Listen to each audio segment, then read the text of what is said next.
Now, believe it or not, toothbrush have been there for a very long time, dating back to around 3500 BC, when the Babylonian Empire developed a brush which had a simple design. It had a twig which had a frayed end and a pointy end. The frayed end was used as a brush, the pointy end was used as a toothpick. This was the brush that was there for around 4000 years until the Chinese developed a brush which was made of pig hair. The pig hair were very hard, so when the brush came to Europe, it was adjusted to use horsehair, which was much softer.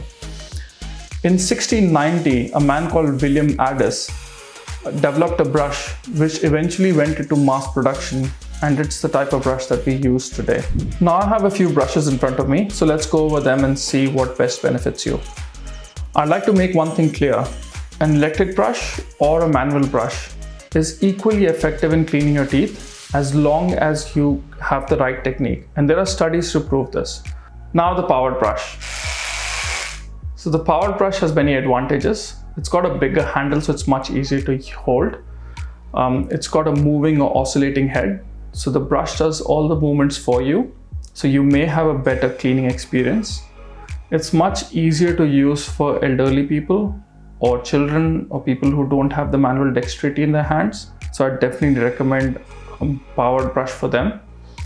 The disadvantage is the cost, so it is definitely the costlier option, but the cool feature is that if you go for the higher end ones, they have many safety mechanisms or safety features that will prevent you from doing unnecessary damage to your teeth.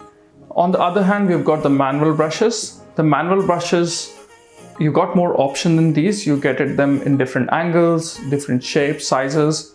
They're the cheaper options, and if you use it in the right technique, you will definitely get a similar cleaning experience as the powered brushes.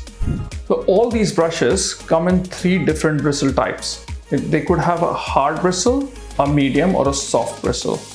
The hard bristles are not something that we recommend, and we don't have them here. They're not as gentle on your teeth and your gums, and they could do some damage. The medium ones could be something that you could use, but they're not as gentle, and if you use them quite hard or quite often, you may do some damage. So the more foolproof type of bristles would be the soft ones. They give you an equally good cleaning experience, and they're much gentler and kinder on your teeth and gums. So if there's a key takeaway from this video, I would say that our brushes have gone through big design innovations throughout history, from the Babylonian Kingdom's hard chew stick to the soft bristle powered brushes that we have these days. If I was to recommend a brush to you, I would say you could use a powered brush or a manual brush. They come down to your personal choice, but whatever you use, always use a soft bristle brush. Thank you.